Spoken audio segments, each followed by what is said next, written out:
الفاتحة. أعوذ بالله من الشيطان الرجيم. بسم الله الرحمن الرحيم. الحمد لله رب العالمين الرحمن الرحيم مالك يوم الدين.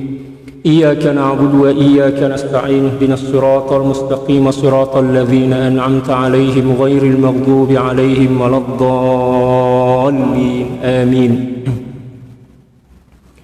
إن الله وملائكته يصلون على النبي يا أيها الذين آمنوا صلوا عليه وسلموا تسليما. اللهم صل على سيدنا محمد عبدك ورسولك النبي الأمي وعلى آله وسلم. اللهم صل على سيدنا محمد عبدك ورسولك النبي الأمي وعلى آله وسلم. اللهم صل على سيدنا محمد عبدك ورسولك النبي الأمي وعلى آله وسلم. اللهم صل على سيدنا محمد عبدك ورسولك النبي الأمي وعلى آله وسلم. اللهم صل على سيدنا محمد عبدك ورسولك النبي الأمي وعلى آله وسلم. اللهم صل على سيدنا محمد عبدك ورسولك النبي الأمي وعلى آله وسلم. اللهم صل على سيدنا محمد عبدك ورسولك النبي الأمي وعلى آله وسلم. اللهم صل على سيدنا محمد عبدك ورسولك النبي الأمي وعلى آله وسلم. اللهم صل على سيدنا محمد عبدك ورسولك النبي الأمي وعلى آله وسلم. اللهم صل على سيدنا محمد عبدك ورسولك النبي الأمي وعلى آله وسلم. اللهم صل على سيدنا محمد عبدك ورسولك النبي الأمي وعلى آله وسلم عدد ما وسعه علم الله. الحمد لله والصلاة والسلام على أشرف الأنبياء والمرسلين سيدنا محمد وعلى آله وصحبه أجمعين. اللهم اغفر لأمة سيدنا محمد صلى الله عليه وسلم وأصلح أمة سيدنا محمد صلى الله عليه وسلم وفرج عن أمة سيدنا محمد صلى الله عليه وسلم وارحم أمة سيدنا محمد صلى الله عليه وسلم وألف بين قلوب أمة سيدنا محمد صلى الله عليه وسلم لما تحب وترضاه وافتح لنا فتوح العارفين بك بحق سيدنا محمد صلى الله عليه وسلم. سبحانك لا علم لنا إلا ما علمتنا إنك أنت العليم الحكيم ولا حول ولا قوة إلا بالله العلي العظيم. وصلى الله على سيدنا محمد وعلى آله وصحبه وسلم. Alhamdulillahi Rabbil Alamin. Alhamdulillah, kita kembali bersyukur kepada Allah Subhanahu wa Ta'ala atas seluruh nikmat yang telah dianugerahkan kepada kita. Demikian juga salawat dan salam semoga senantiasa tercurah kepada junjungan dan kekasih hati kita Nabi besar Muhammad sallallahu alaihi wasallam. Demikian juga keluarga beliau, para sahabat serta orang-orang yang senantiasa mengikuti jejak langkah baginda Rasulullah sallallahu alaihi wasallam. Wa salawatullahi wa salamuhu alaika sayyidi ya Rasulullah.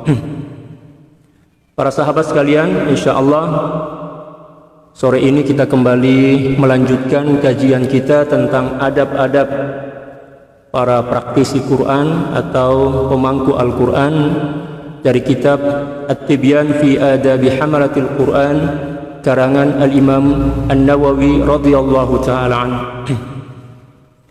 Sore ini kita akan melanjutkan bab pertama, yaitu fi atrafim min fadilati tilawatil Qur'ani wa hamalati, yang menjelaskan tentang beberapa kemuliaan dan keutamaan membaca dan mengkaji Al-Quran. Qala al-muallif rahimahullahu ta'ala wa nafa'ana Allahu bi'ulumihi wa ulumi syuyukhihi wa syuyukhina wa jami'i awliya'illahi s-salihin fid darain. Allahumma amin.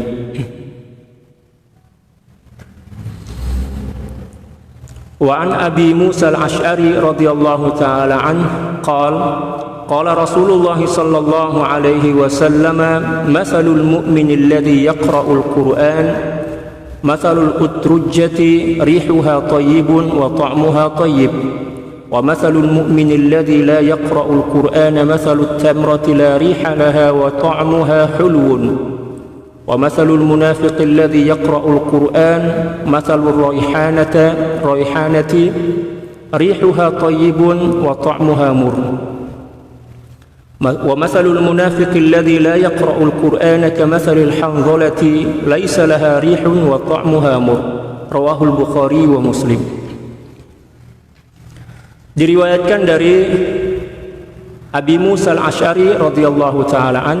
Abi Musa al-Asy'ari radhiyallahu taala an adalah salah seorang sahabat baginda Rasulullah sallallahu alaihi wasallam yang berasal dari Yaman. Dan beliau mempunyai keistimewaan di mana suara beliau sangat merdu. Ya, suara beliau sangat merdu. Suatu ketika dulu baginda Rasulullah sallallahu alaihi wasallam sedang melintas atau sedang berlalu dalam istilah bahasa Melayu ya. Di depan rumah Sayyidi Abi Musa al-Asy'ari radhiyallahu taala an. Lalu kemudian baginda Rasulullah sallallahu alaihi wasallam berhenti sejenak karena mendengarkan kemerduan suara Sayyidina Abu Musa al-Asy'ari radhiyallahu taala an dalam membaca Al-Qur'an. Nah, bagi para sahabat yang punya suara bagus, misalnya merdu, ya gunakanlah untuk melantunkan ya, ayat-ayat suci Al-Quran, belajar mujawad istilahnya ya, belajar bayati, nahawan, ras dan lain sebagainya. Karena Allah Subhanahu wa taala memberikan anugerah kepada kita dengan suara yang merdu, ya agar kita gunakan dalam kebaikan. Dan tidak ada yang mengalahkan kebaikan ya, yang sebanding dengan membaca Al-Quran. Khairukum man ta'allama al-Qur'ana wa 'allamah. Sebaik-baik di antara kalian adalah orang yang mempelajari dan mengajarkan Al-Quran. Jangan hanya kita gunakan untuk menyanyi rock misalnya, menyanyi dangdut. Ya, itu kan tidak bermanfaat ya. Apatah lagi lagu-lagu yang mempunyai lirik keputusasaan misalnya ya, patah hati, itu akan semakin merusak jiwa kita. Gunakanlah untuk membaca Al-Quran, membaca nasyid, membaca pujian-pujian dan sanjungan kepada baginda Rasulullah sallallahu alaihi wasallam agar mendapatkan kebaikan, mendapatkan ganjaran dari Allah Subhanahu wa taala, dan kelak di akhirat nanti kita dengan sangat mudah untuk mempertanggungjawabkan anugerah suara yang merdu yang Allah Subhanahu wa taala berikan kepada kita. Itu bagi para sahabat yang mempunyai suara merdu ya. Adapun yang mempunyai suara yang biasa-biasa saja misalnya, atau kayak ya, piring pecah misalnya ya. Ya, bolehlah kita gunakan juga, tetapi ya jangan di hadapan orang lain karena akan menimbulkan penilaian yang miring dari orang lain kan. Atau kalau kita tidak mempunyai suara yang merdu, ya minimal kita dengarkanlah suara orang lain ya, membaca Al-Quran. Karena mendengarkan bacaan Al-Quran pun juga mendapatkan kebaikan dan ganjaran dari Allah Subhanahu wa taala, dan juga akan menjadi sebab Allah Subhanahu wa taala menurunkan rahmat ke dalam jiwa kita. Dalam suatu ayat Allah Subhanahu wa taala berfirman, "Wa idza quri'al Qur'anu fastami'u lahu wa ansitu la'allakum turhamun." Apabila dibacakan Al-Qur'an, maka dengarkanlah dengan baik, dengarkanlah dengan seksama. Wa ansitu, dan diamlah, tenanglah. La'allakum turhamun. Wa idza quri'al Qur'anu fastami'u lahu wa ansitu la'allakum turhamun. Agar kalian mendapatkan rahmat. Itu satu di antara cara yang bisa kita gunakan untuk mendatangkan rahmat Allah Subhanahu wa taala. Kita tidak mampu atau mungkin tidak terlalu pintar, tidak terlalu bisa melantunkan ayat suci Al-Qur'an karena keterbatasan kita, ya minimal kita mendengar. Sekarang kan banyak itu rekaman-rekaman Al-Qur'an yang suaranya merdu-merdu ya. Di Malaysia juga banyak, di Indonesia, di Arab pun juga banyak. Bahkan sekarang sudah diterjemahkan ya, ke dalam bahasa Melayu, dalam bahasa Indonesia, dan juga bahasa Inggris ya. Jadi tidak ada alasan bagi kita untuk tidak mendengarkan Al-Quran. Kurangi kebiasaan buruk kita mendengarkan lagu-lagu yang berlirik keputusasaan. Demikian juga yang mengandung kelalaian lah, goyang dumang misalnya dan lain sebagainya. Itu kan sesuatu yang tidak bermanfaat lah kasihan telinga kita ini diciptakan oleh Allah Subhanahu wa taala agar kita gunakan untuk beribadah, untuk melakukan amal, tetapi malah kita gunakan untuk mendengarkan sesuatu yang mendatangkan kemurkaan Allah Subhanahu wa taala. Bukan berarti mendengarkan musik itu haram ya, tidak. Sebenarnya tidak. Tetapi bisa menjadi haram apabila isi dan lirik lagu itu mengandung maksiat. Misalnya cacian, makian, atau misalnya sesuatu yang bisa membangkitkan ya, syahwat, bercerita tentang sesuatu yang tidak baiklah seperti itu. Atau mungkin mempunyai kandungan lirik yang tidak sesuai dengan akidah kita ya, atau mengandung lirik keputusasaan, patah hati dan lain sebagainya, maka mendengarkan lagu-lagu seperti itu ya, hukumnya haram. Hukumnya haram. Nah, Sayyidina Abi Musa al-Asy'ari radhiyallahu taala an adalah merupakan salah seorang dari sahabat yang dianugerahi oleh Allah Subhanahu wa taala suara yang sangat merdu. Bahkan ala sabilil mubalaghah dalam beberapa riwayat disebutkan bahwa apabila beliau membaca Al-Qur'an, seluruh makhluk yang ada di sekitar beliau itu diam dan berhenti. Misalnya ada seekor onta misalnya, ya, seekor unta yang melintas di situ, lalu di situ, maka onta itu akan berhenti, memberikan perhatian kepada kemerduan suara Sayyidina Abu Musa al-Asy'ari radhiyallahu taala. Dan baginda Rasulullah sallallahu alaihi wasallam memuji kemerduan suara beliau itu. Baginda Rasulullah sallallahu alaihi wasallam mengatakan bahwa Sayyidina Abi Musa al-Asy'ari radhiyallahu taala an telah diwariskan oleh Allah Subhanahu wa taala kemerduan seruling Nabi Daud. Maksudnya suaranya sangat merdu. Nah, bagi para sahabat yang suaranya merdu, belajarlah ya, maqam mujawwad itu kan, membaca Al-Qur'an dengan maqamatnya, dimulai dengan bayati ya, dan lain sebagainya, nahawan dan lain sebagainya. Beliau berkata, qala Rasulullah sallallahu alaihi wasallam, baginda Rasulullah sallallahu alaihi wasallam bersabda, "Matsalul mu'minil ladzi yaqra'ul Qur'an, matsalul utrujjah, rihuha thayyibun wa ta'muha thayyib." Perumpamaan seorang mukmin yang gemar membaca Al-Qur'an menggunakan yaqra, ya, fi'il mudhari ya, yang artinya senantiasa, gemar. Perumpamaan seorang mukmin yang membaca Al-Qur'an, gemar membaca Al-Qur'an, matsalul utrujjah, bagaikan buah utrujjah. Utrujjah ini satu jenis buah.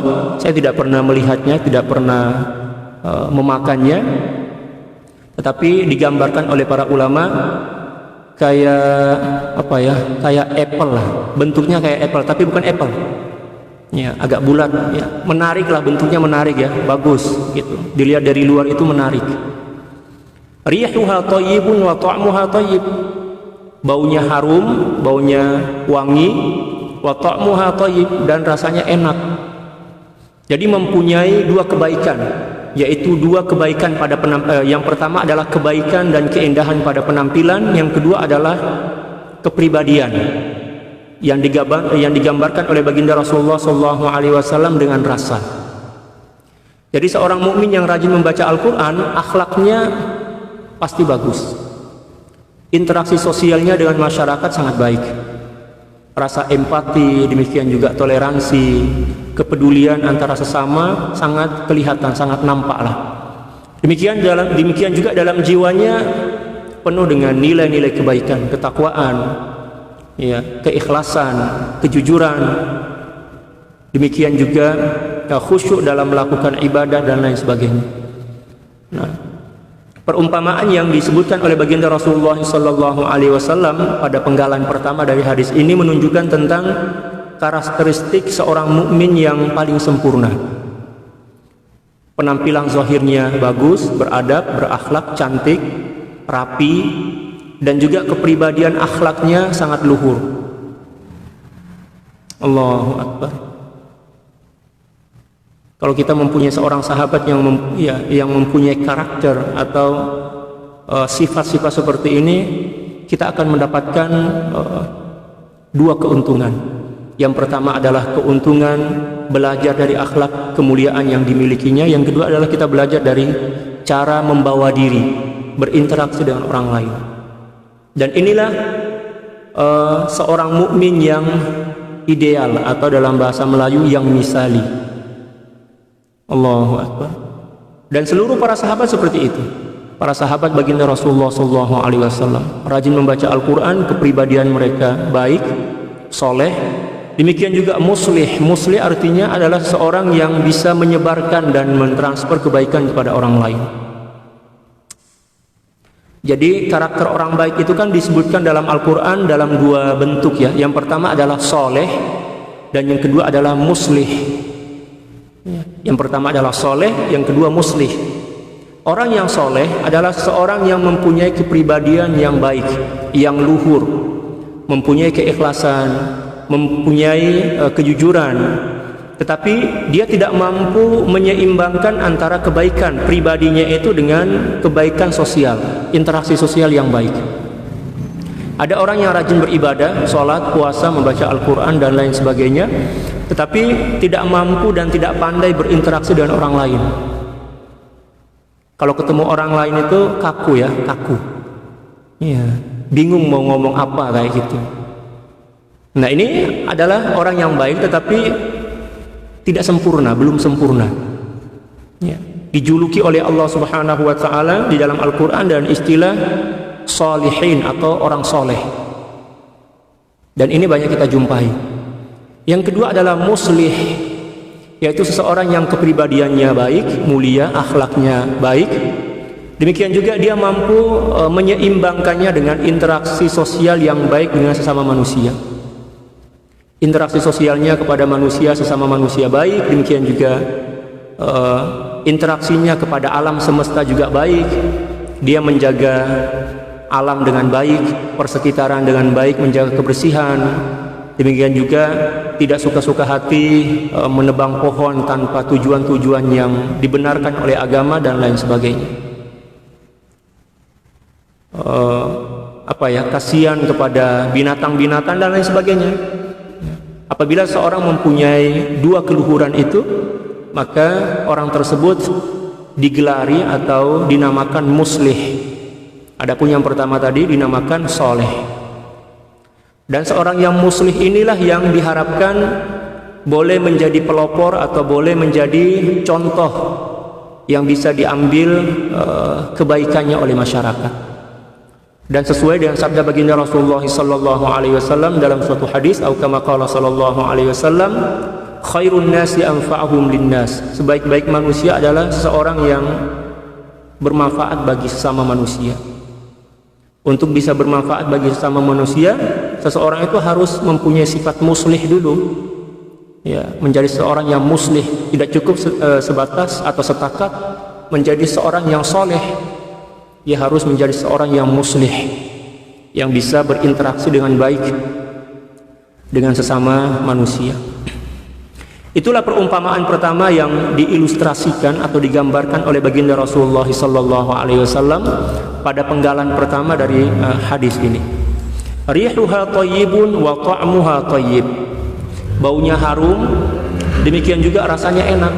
Itulah penampilan seorang mukmin yang misali, yang rajin membaca Al-Quran.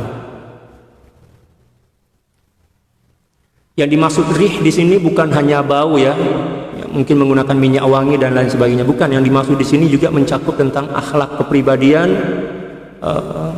zahir. Pakaiannya rapi, cara berjalannya tidak celingak-celingu kalau bahasa Jawa ya. Celingak-celingu itu maknanya apa ya? Tatapan matanya itu liar. Sana kemari, lihat atas, bawah, belakang, samping. Itu seorang yang baik seperti itu, tidak celingak-celingu. Pandangan matanya tidak liar, tidak memandang sesuatu yang tidak bermanfaat lah.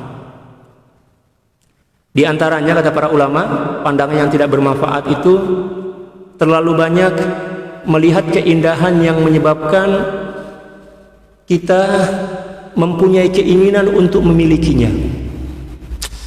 Dalam pandangan tasawuf seperti itu. Misalnya, kawan kita beli mobil atau kereta baru, kita lototin aja kereta itu atau mobil itu. Oh, bagusnya, cantiknya kereta nih. Berapa harga? Mulai berpikir. Setelah itu ada keinginan, ada hayalan, ada harapan ingin memilikinya. Itu waham. Ya, sesuatu yang bisa mencemari atau boleh mengotori pikiran dan hati kita. Dalam ajaran tasawuf seperti itu, kita tidak diperbolehkan atau tidak dibenarkan terlalu banyak melihat keindahan-keindahan yang bisa atau boleh mencuri hati kita, karena akan menyebabkan seorang lalai dari Allah Subhanahu wa Ta'ala. Kalau melihat sekali saja ya nggak apa-apa lah, melihat setelah itu ya sudah, nggak usah dilototin. Lihat, buka pintunya, buka jendelanya, lihat isi dalam bagasi. Janganlah, lihat sepintas saja. Allahu Akbar. Karena hati yang lemah kayak kita lah, seperti kita ini, orang awam, sangat mudah untuk dicuri oleh keindahan dunia, dan itu boleh dan bisa membutakan mata hati. Mohon maaf ya, saya campur-campur bahasa antara bahasa Melayu dan bahasa Indonesia. Nah, kecuali apabila hati kita telah bersih dan hati kita telah penuh dengan zikir Allah Subhanahu wa Ta'ala, senantiasa hadir bersama Allah Subhanahu wa Ta'ala, keindahan apapun yang kita lihat tidak akan pernah mampu untuk mencuri perhatian dan hati kita. Tapi kalau kita masih tergolong sebagai orang awam, janganlah.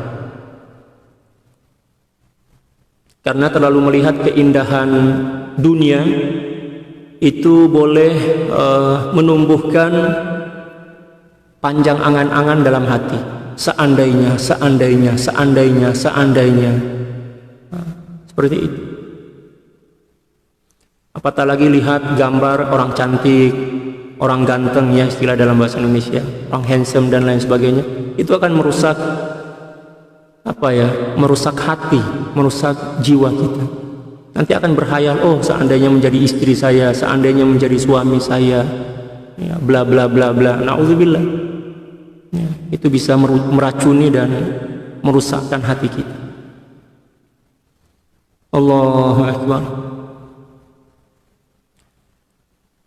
Wa masalul mu'min alladhi la yaqra'ul Qur'ana kamathalut tamrati la riha laha wa ta'muha hulwun. Dan perumpamaan seorang mukmin yang jarang membaca Al-Qur'an atau tidak membaca Al-Qur'an seperti buah tamar, buah kurma. La riha laha wa ta'muha hulwun. Walaupun rasanya manis tetapi dia tidak mempunyai bau, tidak mempunyai aroma yang menarik. Dan penampilannya juga tidak menarik. Buah kurma kan seperti itu kan, bulat-bulat hitam. Dari jauh kita tidak tertarik untuk melihatnya. Demikian juga apabila kita cium, kita hidu ya dalam bahasa Melayu, kita hidu macam itu, tak ada bau langsung, tetapi rasanya manis. Inilah perumpamaan seorang mukmin yang jarang membaca Al-Quran atau tidak membaca Al-Quran. Walaupun dia mempunyai iman dan Allah Subhanahu wa Ta'ala sangat menghargai iman itu, akan tetapi penampilannya tidak baik. Mungkin dia suka membuat keonaran, membuat masalah kepada orang lain, lisannya tajam, suka membuat fitnah misalnya, suka menceritakan keburukan orang lain, tidak pandai menghargai orang lain dan lain sebagainya. Seorang mukmin yang jarang membaca Al-Quran seperti itu, yang tidak membaca Al-Quran, apatah lagi yang tidak membaca Al-Quran. Jadi kata baginda Rasulullah SAW, kepribadian seseorang itu terbangun dan terbina mengikut kadar bacaan dan pengamalan terhadap Al-Quran. Semakin banyak bacaan Al-Quran dan semakin sering mengamalkan isi kandungan Al-Quran itu, maka kepribadiannya akan semakin terbina, akan semakin tumbuh menjadi kepribadian yang baik, yang mulia dan luhur.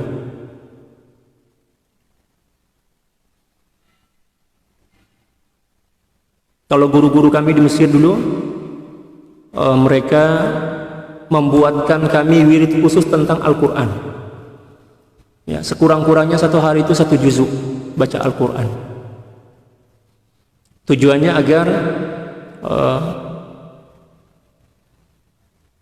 nilai-nilai yang ada dalam Al-Quran itu dengan cara senantiasa membacanya dengan mudah bisa dan boleh melekat dalam hati kita. Walaupun mungkin kita tidak terlalu paham tentang apa yang kita baca, tidak masalah.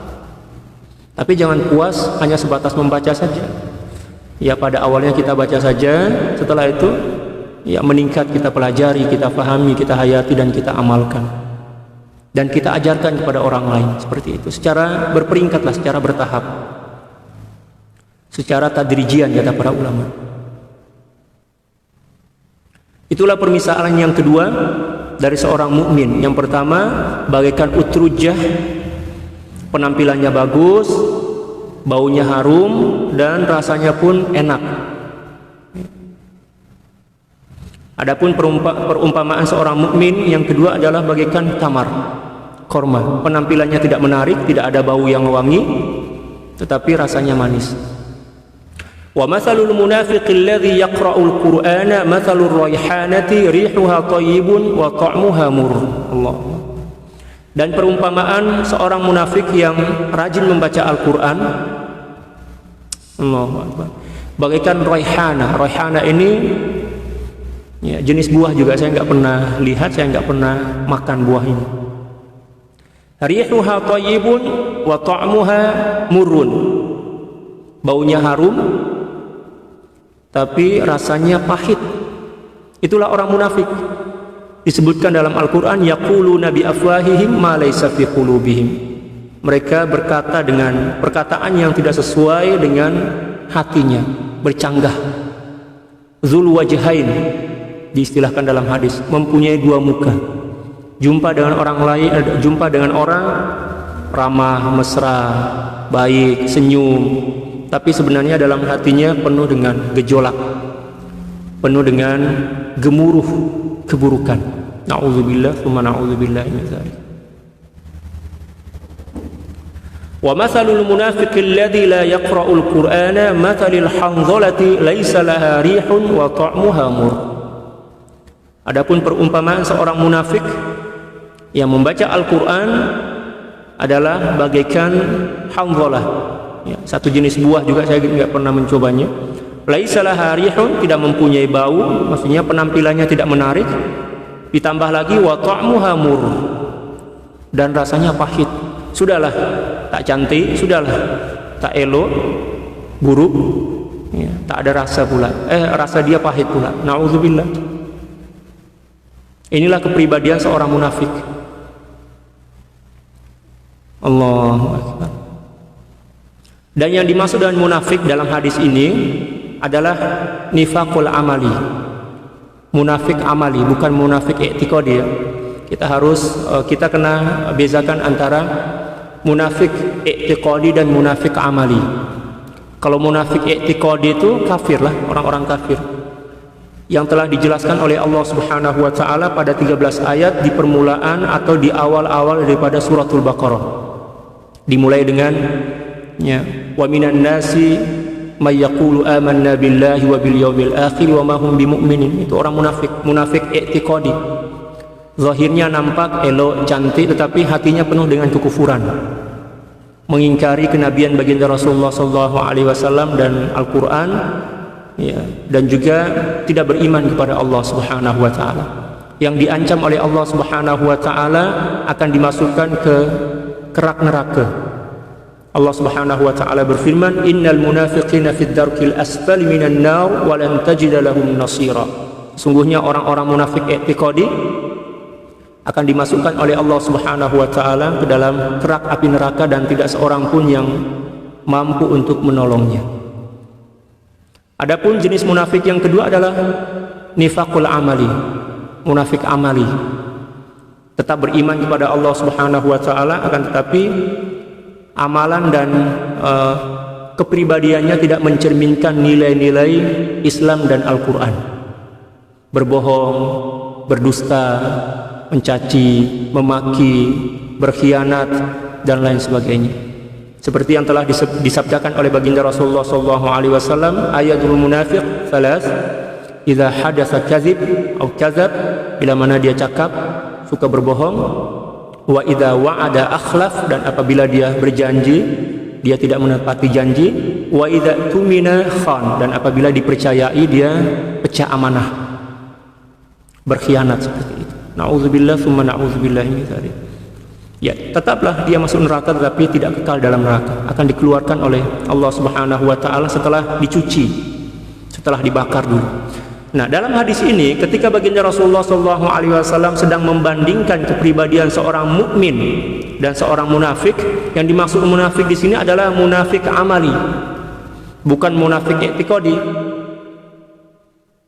Dari mana kita boleh mengetahuinya?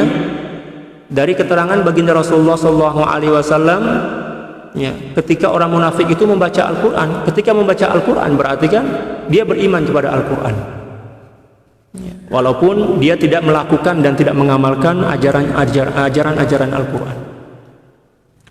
Wa an Umar bin Al-Khattab radhiyallahu ta'ala anhu anna an-nabiy sallallahu alaihi wasallam qala inna Allah ta'ala yarfa'u bihadzal kitabi aqwaman wa yada'u bihi akharina, rawahu Muslim. Diriwayatkan daripada Sayyidina Umar bin Khattab radhiyallahu ta'ala anhu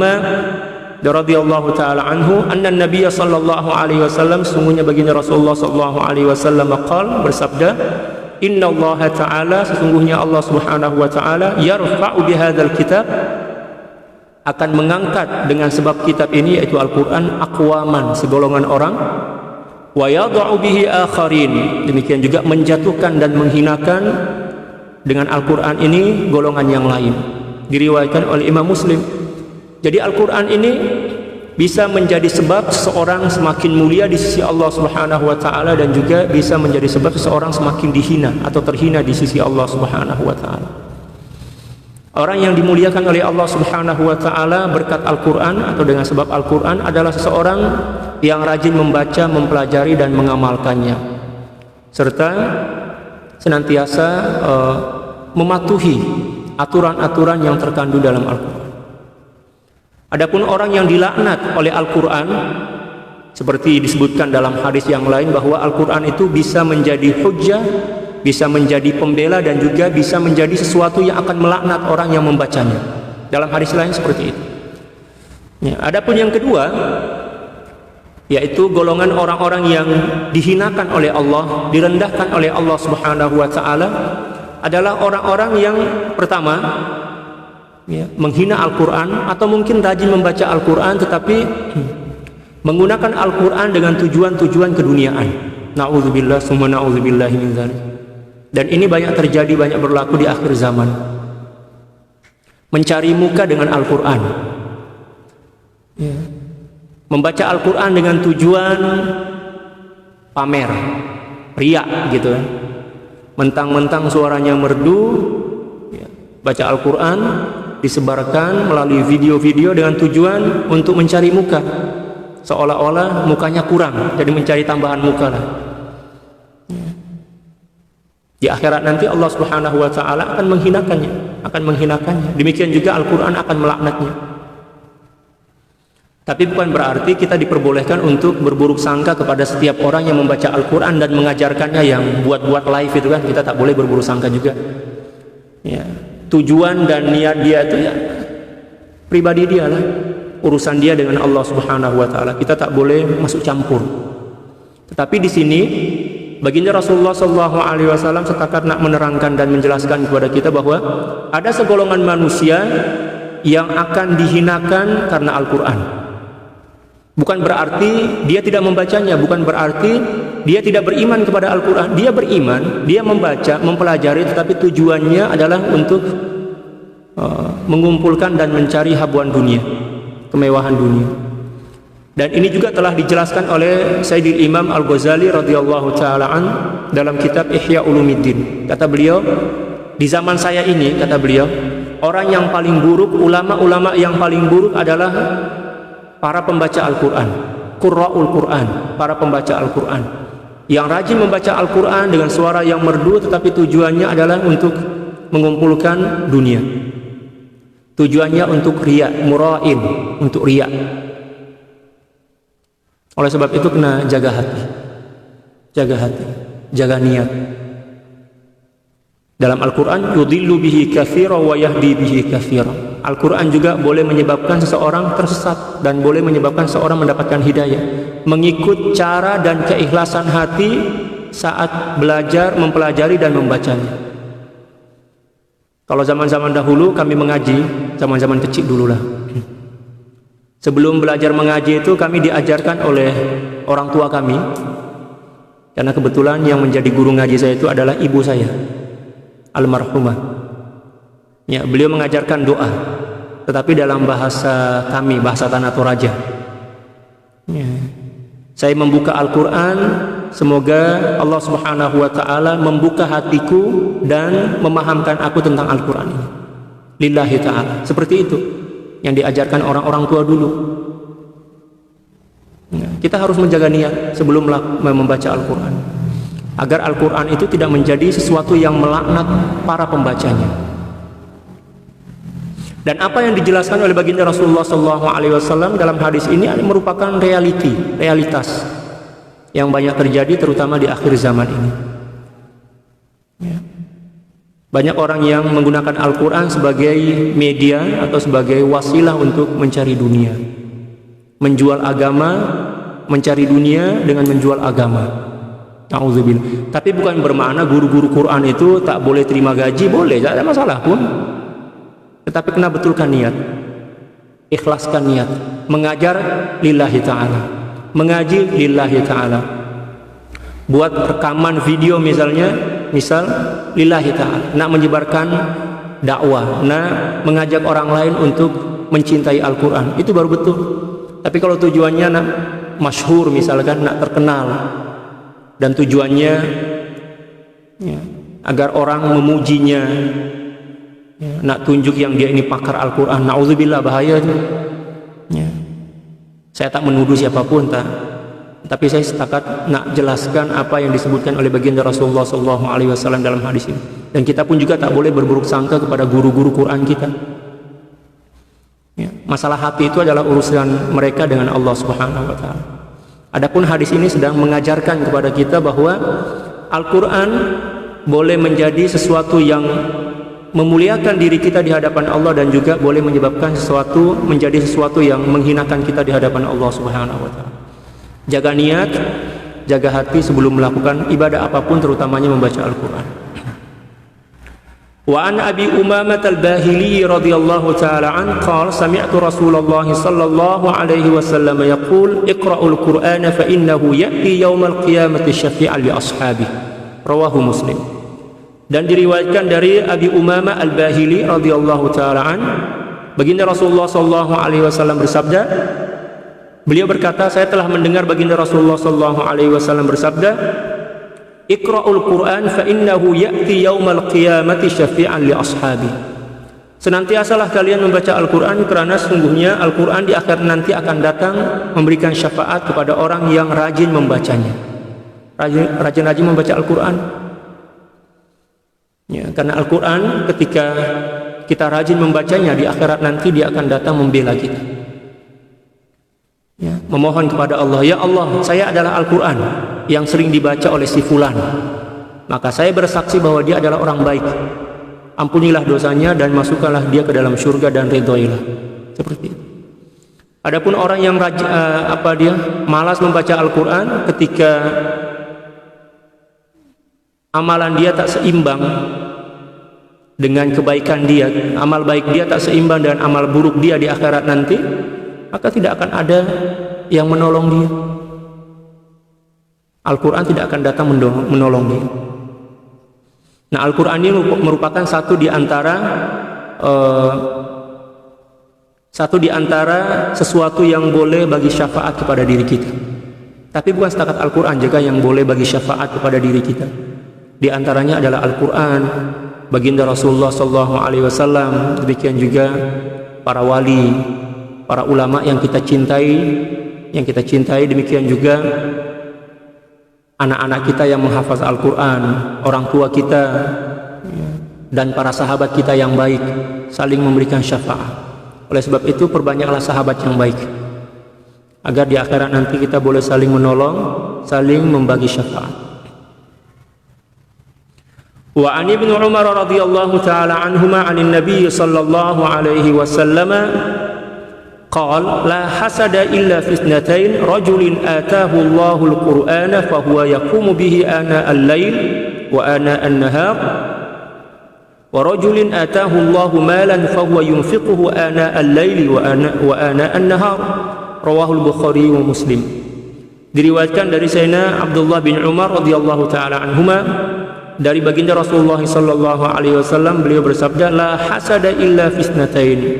Tidak boleh hasad kecuali kepada dua golongan. Yang dimaksud dengan hasad di sini adalah ghibthah. Jadi berbeda antara hasad yang buruk dengan hasad yang baik. Dalam Al-Quran, dalam istilah agama kita, hasad itu terbagi menjadi dua. Yang pertama adalah hasad yang buruk, yaitu menginginkan nikmat yang ada di orang lain, pada diri orang lain, pindah kepada diri kita dan pergi dari diri seorang itu. Ada rasa benci di dalamnya. Itu hasad yang buruk.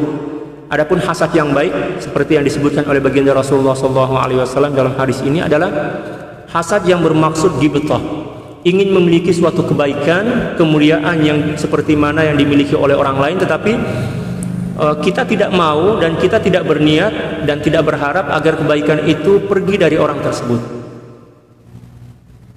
Yang pertama kata baginda Rasulullah SAW, hasad kepada rajulin atahu Allahul Qur'ana fa huwa yaqumu bihi ana al-laili wa ana an-nahar. Hasad atau ghibthah kepada seorang yang diberikan oleh Allah Subhanahu wa taala Al-Quran, ahli Quran lah, penghafaz Al-Quran, yang dia selalu membacanya siang dan malam. Nah, kita boleh hasad kepada dia. Hasad maknanya berharaplah, ya Allah, moga-moga saya boleh buat macam dia. Saya boleh menghafaz Al-Quran dan juga boleh membacanya siang dan malam. Dan harapan seperti ini adalah harapan yang mulia, sesuatu yang sangat baik, dan sangat digalakkan, sangat dianjurkan oleh agama kita. Walaupun mungkin kita tak mampu menghafaznya, sekurang-kurangnya kita berharap kebaikanlah kepada orang yang membacanya, dan juga kita berharap agar kita boleh mencontohinya suatu masa nanti. Kita berdoalah kepada Allah, ya Allah, mudahkanlah aku menghafal Al-Quran, memahami dan mengamalkannya seperti si fulan tuh yang menghafaz Al-Quran, siang malam dia baca aja Quran itu. Seperti itulah. Dimulakan dengan harapan dan doa semacam itu, seperti itu, mungkin suatu masa nanti Allah Subhanahu wa taala mudahkan kita untuk menghafaz dan mengamalkannya. Karena bagi Allah Subhanahu wa taala itu merupakan sesuatu yang tidak mustahil. Yang terpenting adalah kita tetap berdoa dan berusaha, berharap kepada Allah Subhanahu wa taala. Jangan risau sebab umur dah tua dah. Oh Ustaz, saya umur dah 56 tahun Ustaz, umur dah 53 tahun Ustaz, 40 tahun Ustaz, dah otak ni dah tumpul dah Ustaz. Macam mana nak belajar Quran? Tetap belajar, tetap semangat, tetap semangat. Suatu masa nanti insya Allah, Allah akan mudahkan. Saya ingat di Mesir dulu masa kami belajar, saya ramai jumpa dengan para sahabat pelajar daripada Rusia. Kita tahu Rusia kan komunis ya. Tapi sekarang alhamdulillah dah ramai dah muslim ke sana. Datang ke Mesir, mu'alaf datang ke Mesir, ke Al-Azhar belajar. Dah beruban dah, umur dekat 63 tahun, 65 tahun. Pakcik dah. Datang ke Mesir. Dia orang tak mengenal Islam. Tapi alhamdulillah dia orang masuk Islam dah baru masuk Islam mu'alaf. Saya tengok beliau itu, masya Allah, Al-Quran senantiasa dalam genggaman dia. Dah tua dah, nak baca tak boleh, sebab memang huruf dia berbeza kan dengan tulisan Rusia itu. Dia datang kepada Tok Imam, dia pun tak pandai cakap Arab, dia setakat guna bahasa isyarat je. Dia bawa recording, alat perekam tu, dia cakap, maknanya, tolong Tok Imam bacalah suratul Fatihah, dia tunjuklah macam tu. Dia rekam, lepas tu itu je yang dia dengar. Dia tengok Al-Quran tuh, Masya Allah, luar biasa. Dalam beberapa bulan aja surah-surah pendek dah hafal dah, bermula daripada 0, 0. Oleh sebab itu jangan putus asa, tetap semangat membaca Al-Quran, belajar Al-Quran, tetap semangat. Sebab untuk membuka dan memudahkan lisan kita membaca dan menghafaz Al-Quran tidak mustahil bagi Allah, cukup mudah bagi Allah Subhanahu wa Ta'ala. Yang terpenting adalah kita usaha, banyak-banyak berdoa. Walaupun umur kita dah senja, dah tua, dah tak ada masalah. Di zaman baginda Rasulullah SAW ada seorang sahabat yang masuk Islam ketika beliau berumur 80 tahun. 80 tahun baru masuk Islam. Tapi ya, tubuh badan beliau masih cergas lagi, masih kuat, masih awet muda lah macam itu. Tapi umur udah 80 tahun. Belajar Islam itu daripada E lah sampai Z, belajar secara merangkak, berlahan-lahan. Pada akhirnya beliau belajar Islam kepada baginda Rasulullah SAW dan para sahabat ketika baginda Rasulullah SAW telah meninggal dunia sampai umur 100 tahun. 20 tahun beliau belajar Islam. Ya. Lambat lah sebab memang dah tua dah kan, tapi semangat beliau itu luar biasa. Nah, setelah beliau berumur 100 tahun, beliau memulakan dakwah, menyampaikan ajaran Islam kepada orang lain. Selama 20 tahun, beliau meninggal dunia pada umur 120 tahun kurang lebih. Masuk Islam umur 80 tahun, belajar Islam 20 tahun, dan mengajarkan Islam selama 20 tahun. Oleh sebab itu jangan putus asa, jangan kecil hati, tetap semangat belajar Islam. Allah yang akal dan hati kita Allah yang punya, Allah yang mengendalikannya. Oleh sebab itu rajin-rajinlah berdoa kepada Allah, berharap yang baik kepada Allah dan juga berusaha. Jangan putus asa. Jangan pula baru baca sekali dua, Ustaz tak boleh hafaz Ustaz. Macam mana nih Ustaz? Kalau macam itu memang saya tak mempunyai bakat lah Ustaz. Mungkin tak sesuai kok menghafaz Al-Quran. Jangan putus asa seperti itu. Itu ujian ya daripada Allah Subhanahu wa Ta'ala. Allah nak tengok adakah kita ini tergolong sebagai orang yang bersungguh-sungguh dan bersabar, atau setakat nak coba-coba aja kan. Sebab ramai orang yang belajar Quran ini setakat coba-coba aja. Saya coba dululah, kalau sekiranya saya cepat menghafaz, cepat hafal, cepat faham, saya teruskan. Kalau misal otak saya dah tumpul, sebab otak saya dah tumpul, saya sukar nak menghafaz dan faham, tak apalah ya, tak payah saya belajar Quran. Nah, itu semangat yang lemah. Kena semangatlah para jamaah sekalian. Jangan putus asa walaupun dah berumur, tetap semangat. Itu yang pertama. Wa rajulin atahu Allahu malan fahuwa yunfiquhu ana al-laili wa ana an-nahar. Rawahu al-Bukhari wa Muslim. Dan yang kedua adalah kepada seseorang yang Allah Subhanahu wa Ta'ala telah anugerahkan banyak harta dan dia senantiasa menginfakkan harta itu siang dan malam. Kita boleh gibto kepadanya, kita boleh hasad kepadanya dengan cara ya berharap agar Allah Subhanahu wa Ta'ala juga memberikan harta benda yang melimpah ruah kepada kita agar kita boleh berinfak, ya, boleh bersedekah, boleh berwakaf dan lain sebagainya.